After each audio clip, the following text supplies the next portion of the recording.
Hello everyone, welcome back. If you're new here, I'm Katie, and today I am doing my November reading wrap-up.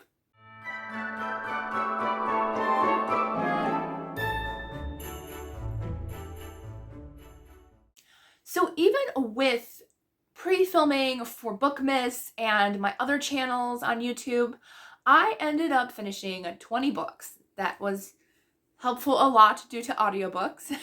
And I also completed a couple of extra graphic novels and comic books. I don't really add into my wrap-ups, but I did read a couple of Archie comics. I love them. I still read them every month. And then I also read a graphic novel called Baby Mouse. It's an entire series of cute children's books, and I really enjoyed it. I think I gave that one 4 or 5 stars. It was really cute, about this little baby mouse who, she's got these curly whiskers and she can't do anything with them, and it was just a really adorable read with a cute message. And so yes, so that was the only graphic novel, and then the Archie comics. Okay, so as far as how many books I read, so I read 1 classic this month. I read 2 middle grades, or actually 4 middle grades, but 2 were Christian fiction. I put them in different categories. 1 YA mainstream fiction and 1 adult mainstream fiction. I read 1 nonfiction Christian book, and then I read 12 Christian fiction books. So I usually do my mainstream fiction first and then the Christian fiction after. And I also had 4 DNFs, so quite a few DNFs this month, that's for sure. So we'll talk about the DNFs first. So the first one I DNF'd was Unbury Carol by Josh Malerman. I was super excited about this book because I really enjoy Bird Box and what's the other one by him? Bird Box and Mallory, the duology by Josh Malerman. Really like those. But I did not like this one. There was characters that I didn't like in the book, and there were some things that I don't enjoy. Like, I don't enjoy reading in books, so I DNF'd that one. Okay, and then the next one was The 7-Year Slip by Ashley Poston. Again, another concept that I really liked. It had to do with time travel. I was really excited.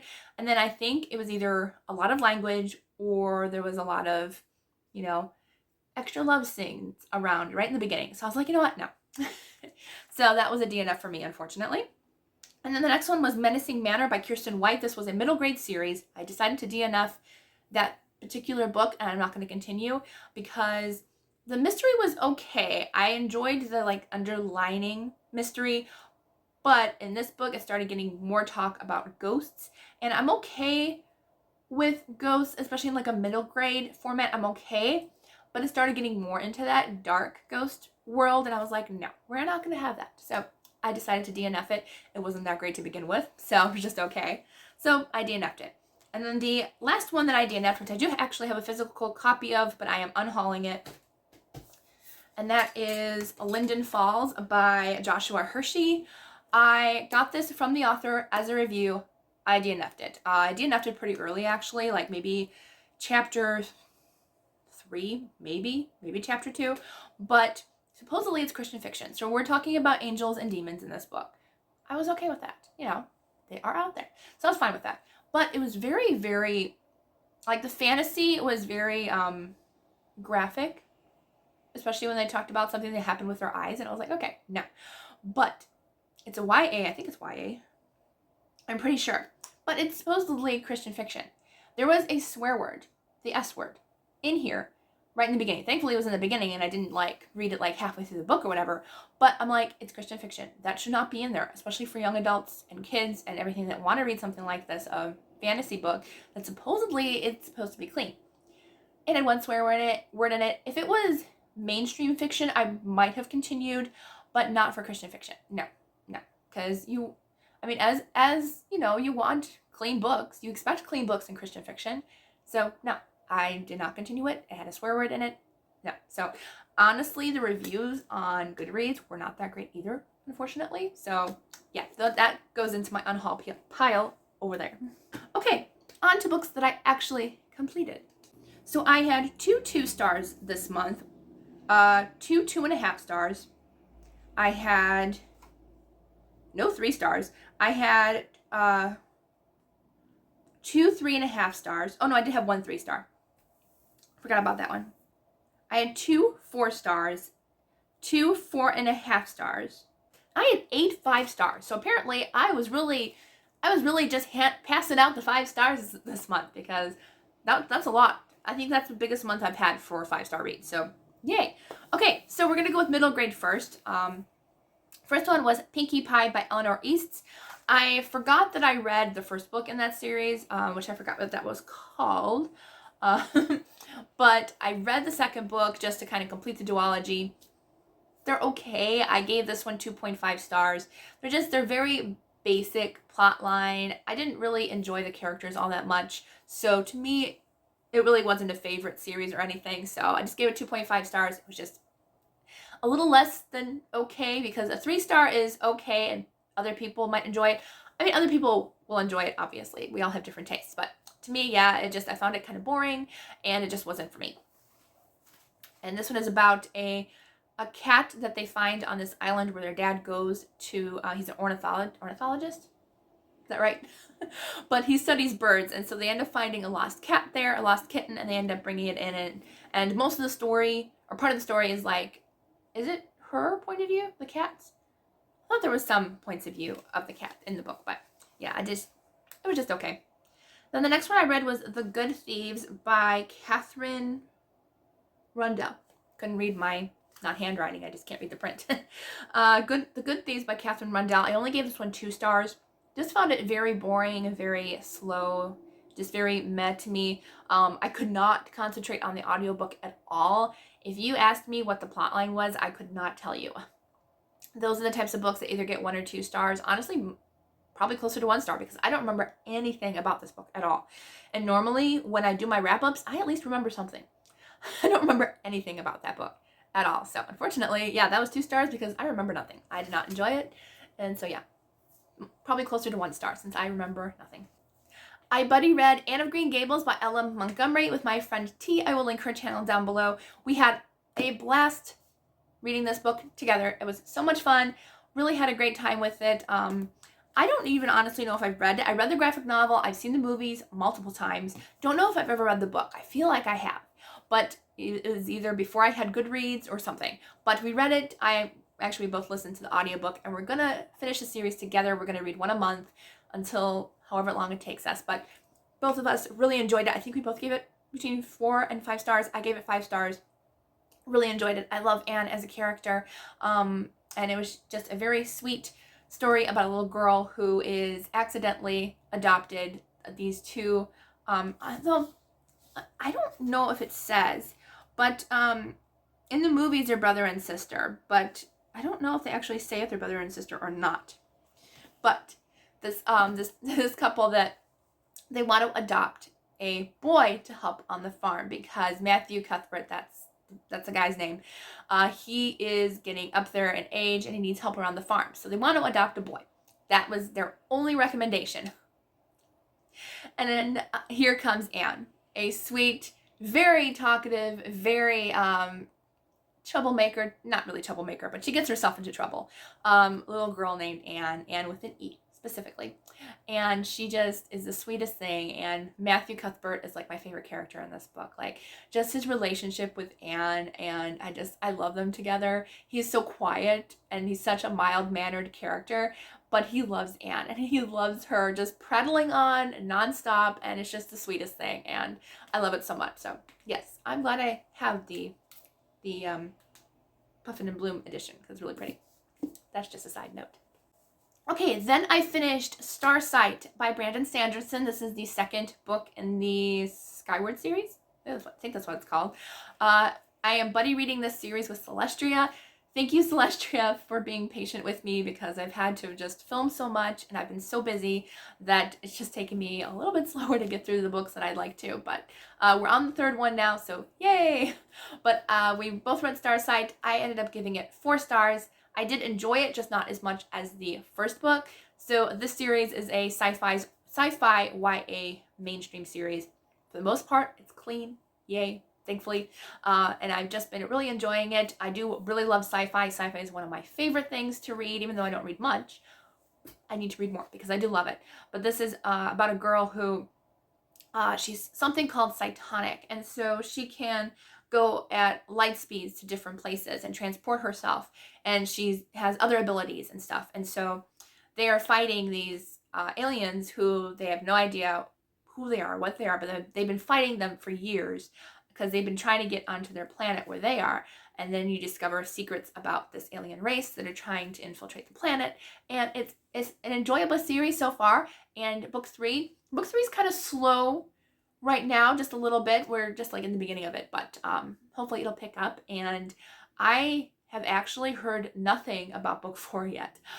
So I don't know if that's good or bad. So we shall see, because that just released this past month. Okay, and then next I read my only mainstream adult fiction book, which was a thriller called The Other Mother by Miranda Ridges. I don't know how to pronounce her last name, sorry. But I only gave this one 2.5 stars. It was okay. The mystery was okay. I kind of half guessed a little bit who did it, but it's about this girl who, or this woman, she is tasked by her friend to go pick up her daughter at her school. So she goes to take her to a dentist appointment, and lo and behold, somebody else uses her name and picks up the kid. And so the kid is gone, is missing. They have no idea who took the kid, have no idea. So we're trying to solve that. The reason I didn't like it was, number one, there were some love scenes. Thankfully, they were not graphic. They were very short, so I just, clicked fast forward. But they were there, and also, I don't think there was really any language. There might have been one or two, but it was a family drama story, which if you don't know, if they're done really well, I love them. If they're not done very well, I do not like them. I did not like this one. I did not like the family drama in it. I didn't think it was good. As well as, I noticed throughout the book, and I don't know if anybody else noticed if you've read this, the story is about trying to find this little girl who's been kidnapped. It seemed like nobody, except for the mom, and maybe the one who was supposed to pick her up, cared about the kid. Nobody else cared about the kid. The dad didn't feel like he cared about the kid. The grandmother didn't really care about the kid. I'm like, none of these characters really cared about what happened to this kid. And I'm like, that's the whole point, isn't it? The whole point was probably a drama story, but yeah, so I did not like it. It was just probably closer to 2 stars versus 2.5. But I think the reveal kind of gave that half point, because I was like, oh, okay, that, helps me out a little bit. But yeah, so 2.5 stars.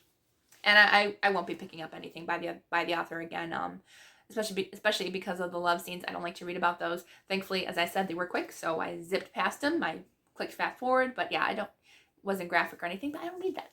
No, thank you. All right, so I read the nonfiction devotional, only one. I rarely read devotionals, but I do read a few. And so I read the Genesis Part 3 of the Deep Oceanals by Misu Andrews. Really enjoyed them. I gave all of them 5 stars. They're very lighthearted. They don't go super deep into emotions, thankfully, because I feel like a lot of them do. And I'm like, sometimes I just need a devotional to just stick in God's word, learn a little bit more about the author and about her life experiences and how it relates to the Bible passages. Like that's what I like. And so Misu Andrews did a great job. I love her stories. I love her stories of her kids and her husband and all the funny things that she goes through. And it was just very sweet. And I love hers especially because she puts every word of Genesis in this series, every word. So I love that because I don't have to go to the Bible if I don't want to. I mean, yes, you absolutely should, but she has it right in the devotional word for word. So it's very helpful, especially if like maybe you don't have your Bible with you, but you have your devotional and it's there and it's all there. So that's why it's 3 parts and not just 1 book, because it's the entire book of Genesis written out in 3 books. So really enjoyed it. The third one was about Joseph, so really enjoyed that one because this past year I read her fiction book based on Joseph and loved it. So very excited that I got to read that one as well. Okay, and then I finished a middle grade Christian fiction series. That was the Dragons in Our Mist series by Brian Davis. I finished book 3 and 4, and that was Circles of 7 and Tears of a Dragon. I gave book 3 3 stars and book 4 2 stars. So I think the first book was 4 or 5 stars. Second book was 4 stars, but it just kept slowly going downhill. And the last book in the series, unfortunately, I couldn't connect with any of the characters. There's just too much going on in the background. And the audiobook I just could not get into for the fourth book. I don't know what it was about it, but I don't really remember too much what happened in the fourth book. But as a whole, the series was pretty good.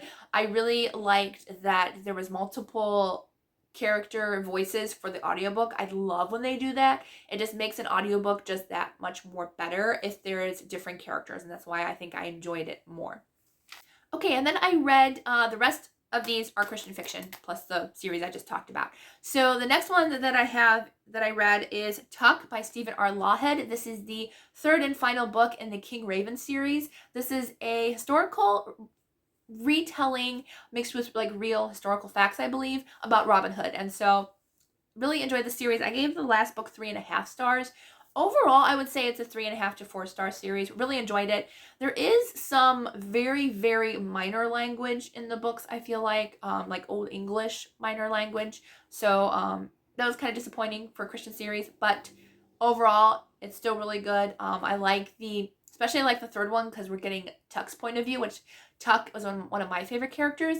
But I don't know, I felt I liked Tuck and his character more in the first 2 books than I did in the third book. I don't know. I just felt like he could have had more of a part, or just a more fleshed out part in the third book, in his own book. It was a lot of more just the whole gang kind of in the third book. We do see quite a bit more of Tuck, but I felt like we get like everybody's point of view kind of. And that's okay, because you do kind of need all the merry men in that book.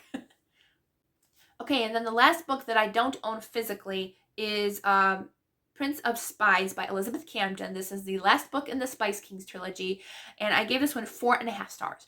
Really, really enjoyed it. I loved the first book. Second book was just okay to me. I didn't really like the characters. And then the third book was probably my favorite. Between the first and the third book was probably my favorite. But really enjoyed this one. This one is, I believe it's about Luke. I think that's his name. Don't quote me, but if I did a good job with that, then I remembered the name.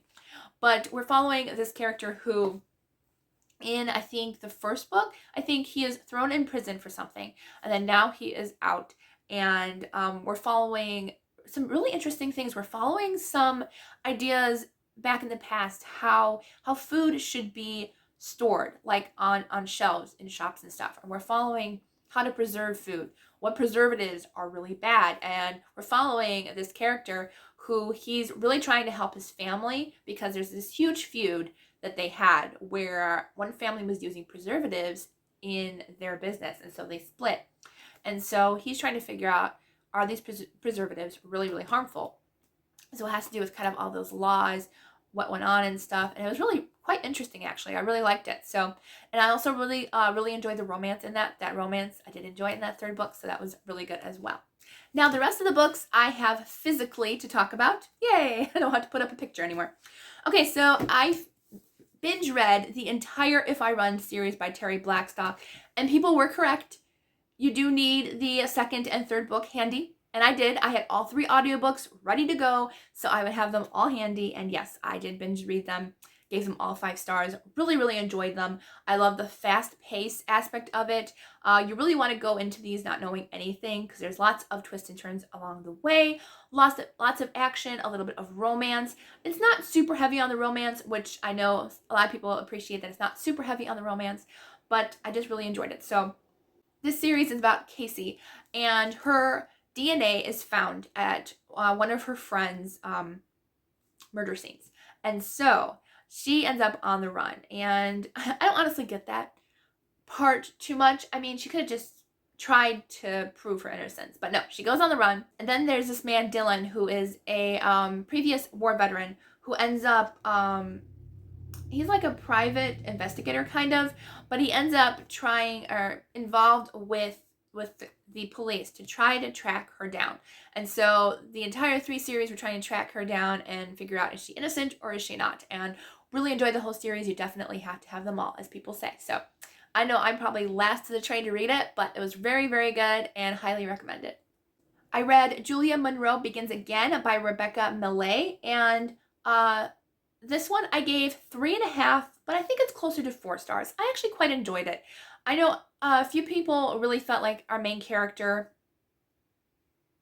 Julia, wow, Seriously, I forget a name that's literally in the title of the book. That's me. That's me, all right. That's how my brain works. Anyways, so Julia, people felt like Julia acted more like she was 20 versus her older self, which she's technically supposed to be in her 40s, which I do get. But I mean, some people, come on, they do kind of act like they're 20, or they try to still stay young. But I did really enjoy it. I really liked our main male character, Samuel. Really liked his character. I liked the romance in it. I liked that it was nice and slow, and it was very, very sweet. So Samuel and her, they were actually dating years and years and years ago. And something happens where he cheats on her one night. And so they pretty much break it off. And then 20 years later, they end up running into each other again at her church. And just his transformity through this book, I really liked. I liked how God just transformed his life, changed his life, and just, it was so good. I really love more of the faith content and how God helped him and helped Julia through it, and just really liked it. So it was good. I really enjoyed it. I read Everywhere to Hide by Siri Mitchell. This is the second book that I've read of hers that was a like thriller, suspense, mystery. Really enjoyed this one. I gave this one 4 stars. I didn't like it as much as State of Lies by her, but I really enjoyed this one. So in this one, I already knew about this, I wouldn't call it a disability, but yeah, it kind of is. But I have heard of this before, so I was very excited to learn more about it. There's very few people who have it in the world, but it's called face blindness. And what occurs when somebody has this is they do not recognize anybody. They don't recognize themselves in the mirror. They don't see faces. They can see features, like they can see if you have brown hair or blonde hair, long hair, short hair. They can see your belt, your clothing, your shoes, etc. But they cannot register faces, and something happens in their brain where it just blanks out faces and they can't see it. So in this book, Everywhere to Hide, we're following a girl who she ends up in the back alley of the place where she works, and she sees a dead body. And so she doesn't know who the victim is because obviously she can't see the face, but she sees the killer up on the roof. Again, she can't see him, but the killer doesn't know that. So he's all, uh-oh, somebody saw me in the alley. And so we're trying to help her, protect her. You know, she has no idea. Trying to tell the police, you know, I'm sorry, I saw nothing, but I can describe his clothing. I can describe, you know, a few different things, but that's it. I know nothing. And come to find out something about the victim too. Like, she thought it was somebody, I'm not going to spoil anything, but she found out something about the victim that changes things too. So I really enjoyed it. Honestly, for the enjoyment factor itself, I would give it 5 stars. It was very, very good. Very, very action-filled. Loved it. Really enjoyed the murder mystery in this. Oh, it was so good, and definitely recommend her books if you like very suspense, high-paced books. Really good. She mainly writes, kind of funny, she mainly writes romance, but her suspense books are like top-notch. I love them. I wish she would write more. And she's only written 2, but she needs to write more. Send her lots of messages. But I really loved it, and yes, I definitely recommend both this and State of Lies by her. So I read Into the Fire by Irene Hannon. I think I gave this one, yes, 4.5 stars. Really enjoyed this one. I can't wait for the sequel to this one. But it was very, very good, very intense action. We're following a previous smoke jumper. She's now a fire arson investigator. And so we're following her working on a fire from a previous arson investigator, but he's retired, and so, but he died in a fire. And so she's there to kind of figure out what happened, what's going on, and then she's forced to work with another agent from another company to try to solve it if it was just an accident or not, and see if there's anything going on between other fires and maybe there is a connection. So really enjoyed this one. The surprise was a surprise for me. Never guessed it. So Irene did a good job. I never guessed it. And honestly, I guess a lot of surprises. So this one was a surprise for me. Very, very good. And I also liked the romance in this. It was a nice and slow burn. The guy in it was just such a gentleman, very, very, very, very kind to her, and very like aware that she really wasn't ready for a relationship. So he pretty much fell in love with her at first sight. She, on the other hand, like, she thought he was cute, but she was unsure. So it was kind of a slow romance. You know, he was very, very, you know, he took his time with her, and that's what a guy should do. So really enjoyed it. And yes, so can't wait for the sequel. I read A Beautiful Disguise by Roseanna M. White. This is her first book in the Imposter series. Loved it. Oh, it was so good. As I said before in videos, it has lions, it has circus entertainers, and it has spy missions. What more do you want in a book? I mean, seriously, I loved it so much. Those are like my favorite things in books. So it's going to get an automatic 5 stars for me. It was very good. This is my new favorite Roseanna M. White. I think I've read 4 of her books. I think so. This is number 5. But really, really enjoyed it. Highly recommend. We're following a group of imposters. They call themselves the Imposters. And they're part of the high society. And so they go at parties and stuff, and they pick up gossip for their files and stuff. But then they get jobs as private investigators to solve whatever cases may come across their desk. And I really loved it. I thought it was great. It was lots of fun. And I think the second book is about the brother, but I'm not sure. It could be about the brother or it could be about the sister. So we'll have to see. I can't remember, but I know she's having both characters, I think, in separate books. So very excited to continue it. I can't wait for the brother's point of view. I think he's going to be really, really good. So I can't wait for his story.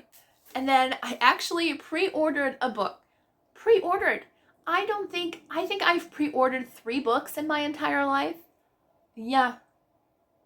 Maybe 4 or 5. That's about it. I pre-ordered The Letter Tree by Rachel Fordham. I had to. Not that I do love her writing, but this one is set at the Buffalo Zoo. And if you don't know, I interned there. I live not too far away. So I took a trip there. I took pictures. I'll put some pictures here. But I took some pictures with the animals and the book. It was just a blast. It was just so much fun. I went with my mom. We had a great time just hanging out at the zoo together. You know, the zoo does a great job. I interned there. They take amazing care of their animals. Unfortunately, the elephants, the elephants right there, the elephants are unfortunately no longer at our zoo. They actually transferred them down south to take better care of them because of, you know, they're getting older. It's very cold up here in New York. So just for their own, you know, getting older and up there, they wanted a better space for them. So, and also they needed a bigger place to be. So, which is good. So yes, but I really love this one. This is about 2 people who have no idea who they are, but they ended up conversing in letters, I think like 10 years ago, in a letter tree in the Buffalo Zoo. And so we're following their conversations, come to find out, you know, who they are. They kind of find out on their own who the other one is without telling the other one, which I think is kind of fun. Seeing like they both know who it is at some point, but they think the other one doesn't know yet. So it was really sweet. And then we're following her brother, Laura's father. He is trying to get her into an arranged marriage, and she kind of feels like she kind of has to, because her father has changed so much since her mother's passing that she just feels like she just needs to escape. She needs to get married and get out of the house. So she's kind of dealing with that, you know, but he's a rogue and he's not very nice. I mean, he's nice, but like you can tell there's some underlying issues with that guy. So yeah, I did really, really enjoy it. I gave it 5 stars. Just enjoyed the entertainment. And I was happy I went to the zoo. I kind of know the whole layout of the zoo. So I kind of pictured it a little bit as I went into this, but I just really enjoyed it. And then the last book that I have for you today is my favorite of the month. If I could give 10 stars instead of 5 stars to this book, I would. I am seriously considering next year having a 6-star rating because so many books I enjoy, I give 5 stars to, but there are just those special books that just deserve that extra star. And for that one, that is The Warsaw Sisters by Amanda Barratt. It is so good. It is so emotional. It is so beautifully written, and I love it. It is now probably my favorite World War II fiction book I've ever read. It is so good, and I've read a lot. So in this one, we're following 2 sisters, and some of these books, I forgot to mention, I did do book reviews for, so I will link those videos down below. But I did one for this one. But we're following 2 sisters who are right in the beginning of World War II. Their father goes off to war, and so they're left on their own with their aunt.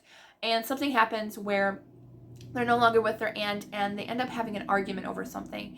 And it ends up splitting the sisters up. And they end up going their separate ways, and both of them end up joining the resistance in their own ways. And I just really liked it. There are definitely some very, very emotional parts in this book, and Amanda did an amazing job at at description, like I could feel the tension of these people going off to war and all of these missions with the resistance and stuff. And she really dives deep into all of the resistance work and what goes on in the resistance. Like, it's not just one part. Like, each person has their own, their own jobs to do in the resistance. And it was just so good.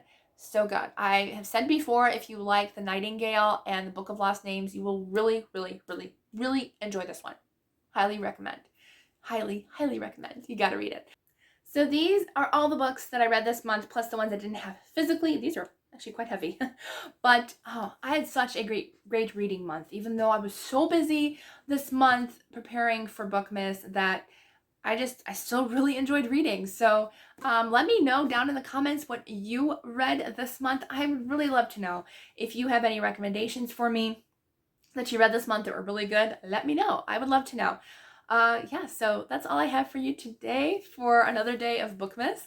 Yeah, it was a lot of fun to talk about all the books that I read, and even though I was busy, I still remembered most of what I read. So I hope you all have a wonderful day, and I will see you all tomorrow for the next video.